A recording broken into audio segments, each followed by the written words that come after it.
I've been reading an old book this week about ancient peeled towers and castles in the Scottish borders. And in that book he talks about a triangle of towers in this area here, just south of Jedburgh. And those towers, or castles, are Mossburn Ford, Dolphiston and Crag Tower. Now I'd never heard of these three towers or castles, so today I'm on a quest to find if any remains of these three strengths still survive.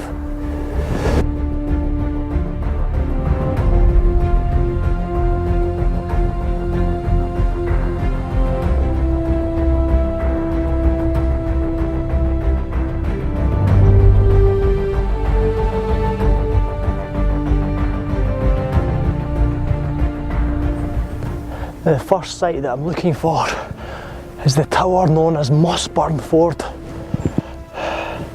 Now, according to Drummond Gould, the author of the book I was reading, Mossburn Ford is not quite as well fortified or powerful as the other two.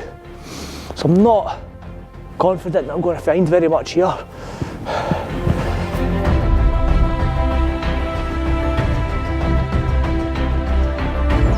According to the Canmore database, somebody visited this site in 1850, and in 1850 the foundations were just visible where the road crossed the site. Doesn't really hold much hope for me.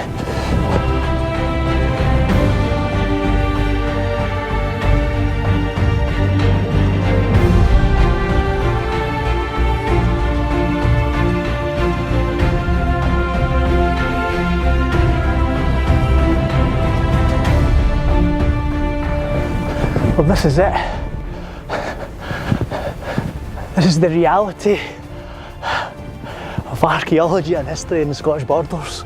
Most of these sites have been destroyed, and all that remains now of Mossburn Ford Tower, the once legendary Mossburn Ford Tower, is this.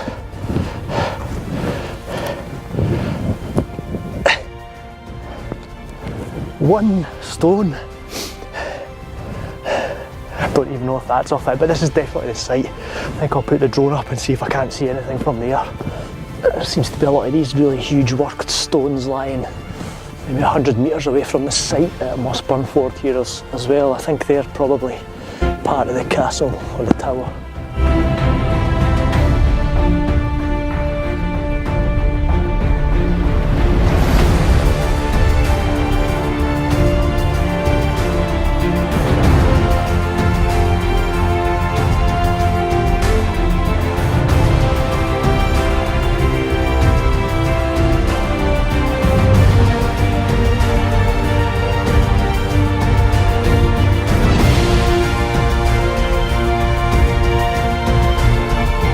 From the air, not seeing anything at all here.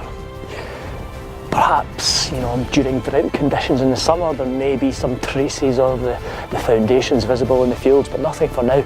Anyway, let's move on to the next destination, Dolphiston Castle, which apparently was a far more heavily fortified and commanding structure than this one.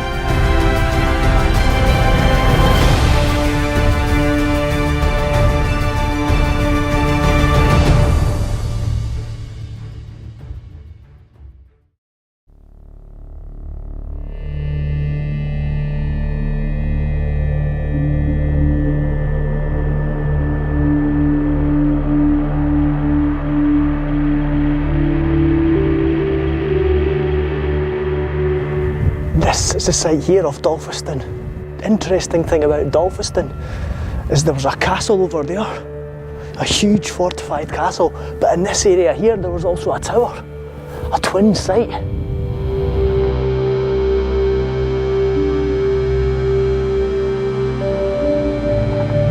Dolphiston takes its name from the Dolphus family who lived here. But before they lived here, the house and the castle was owned by a family called the Ainsleys.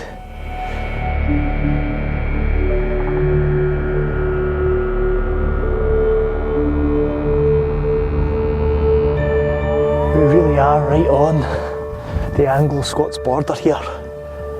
Real raiding country in the 16th century. Now I don't know why Dolphiston and Mossburn Fort, these towers or castles, have demised, but I would imagine it's something to do with the Union of the Crowns in 1603 and the pacification of the borders. All of these towers were ordered to be destroyed by King James, and it feels like he was successful in this area because little or no trace of Dolphiston survives either. There is now a working, what looks like kind of industrial scale farm right on the site of Dolphiston Castle.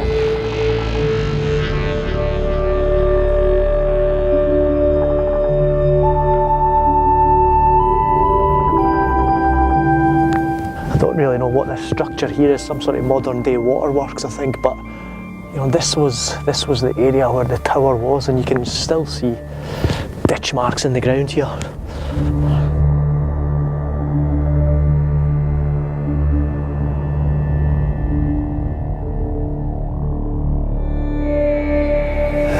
Brick at the entrance to the modern day Dolphiston farm. You can just imagine that some of this brick was plundered from the old castle. Nice squared blocks, huge blocks. And these are kind of ceremoniously stuck on the top there, so there must be some significance to them. There is actually documentation charting the job of the demolition of Dolphiston Castle, saying how difficult a job it was because the walls were so thick. Why did they demolish it? I don't know when that document dates from. Were these the bricks from old Dolphiston Castle? I would imagine. As you can see, the site is now a working farm.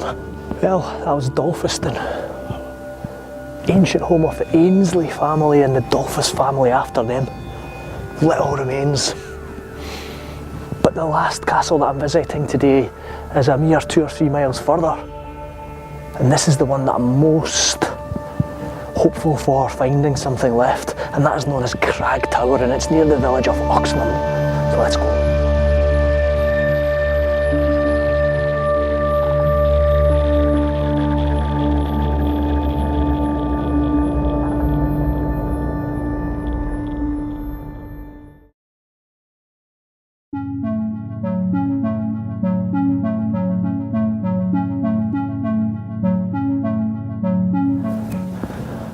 To find this final fortification on my list of 3, I've come to the small village of Oxenham. This is Oxenham Church, and apparently the site or the remains of Crag Tower are very close by.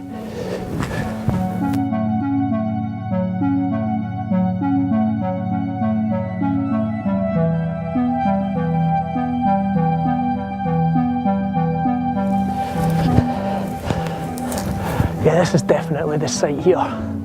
All of these ditches and mounds are certainly not natural.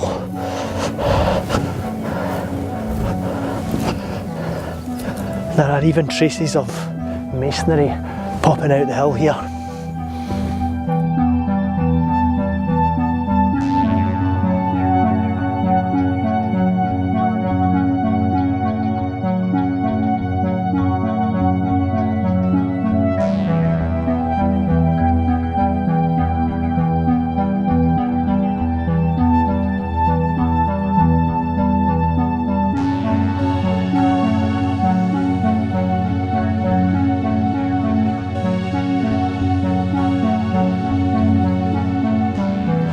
But when you get to this side here, you begin to see the real promontory that this castle sat on, high above the river, totally guarded on either side by the cliffs. Wow.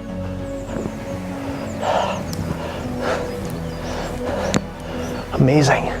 So the only way into the castle was that way, and that's where you can see the remains of the wall.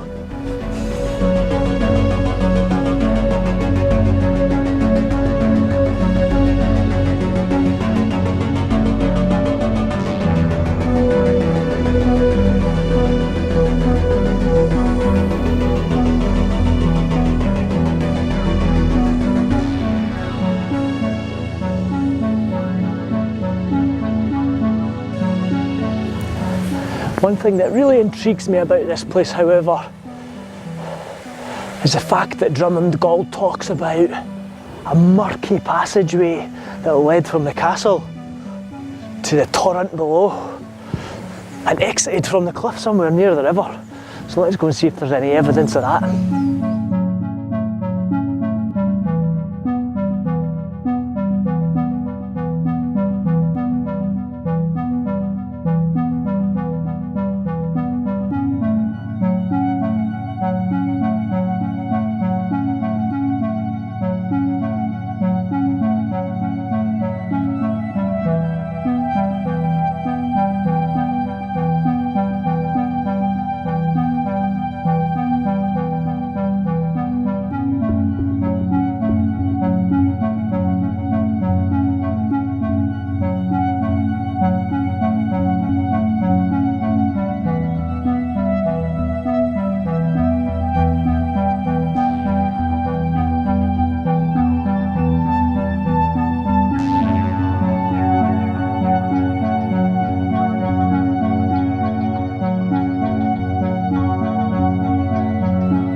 You can see it's a very sheer cliff from the castle down to the river. I can't see any evidence of any caves or passage openings. I mean, it could be that the opening passage coming down for these cliffs is further along that way. If they were using it as an escape route, it would be less obvious to emerge away along there somewhere. I don't know.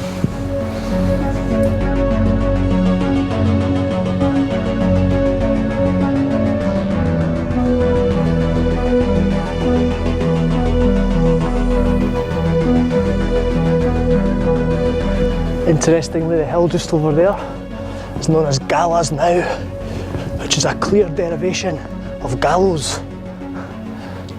I would imagine that the owners of Crag Castle or Crag Tower here used to execute perpetrators and enemies over there.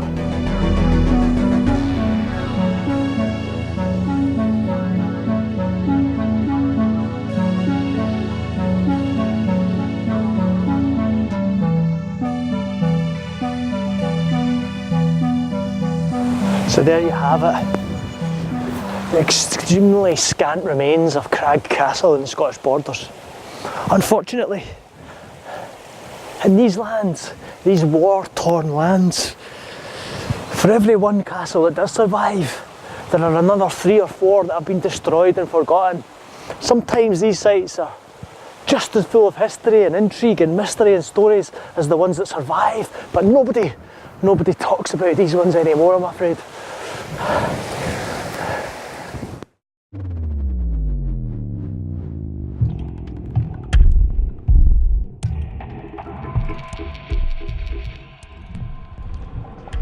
The deep ravine of Henwood at Crag Tower was once a densely wooded fastness into the sombre intricacies of which the local moss troopers were accustomed to retire in times of danger and stress. In the gloomy recesses of the forest, they assembled under their chieftains, completed their plans for attacking their enemies, and sallied out at the appointed hour to burn, devastate, and slay, shouting as they swept onwards in their fierce battle cry, "Ironwoody, Ironwoody!" It's a place of strange whisperings at nightfall, and anon of intense and watchful silences. A place made more ghostly still by tales of terror that darken those ancient haunts of desperate men, and lend a heavier gloom to the vaults of the ruined towers, and a deeper frown to the foreheads of the mighty fells. Henwood is a haunted place in very sooth.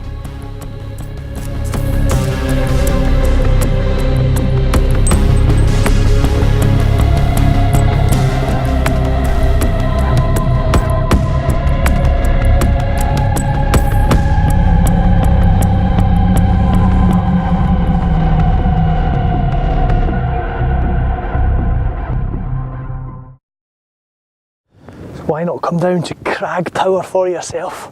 See if you can trace a more definitive outline than I did here today. There's a lot going on here, I can tell you that much.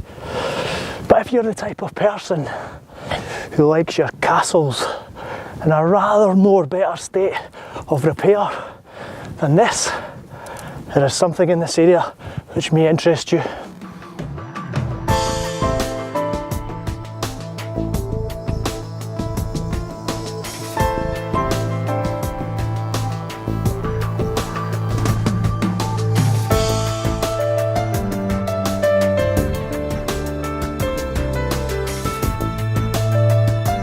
So yeah, if you are looking for something a bit fuller, then this is Ferniehurst Castle, home to the legendary Kerrs of Ferniehurst. If you want to know more about this castle, just Google it. Why do you need me? I hate that phrase, just Google it. If anybody says that to me, I'm hell bent on revenge. I'll lurk about in the shadows of that person for the rest of their life until they slip up and ask a question, and then I'm right in there. Just Google it.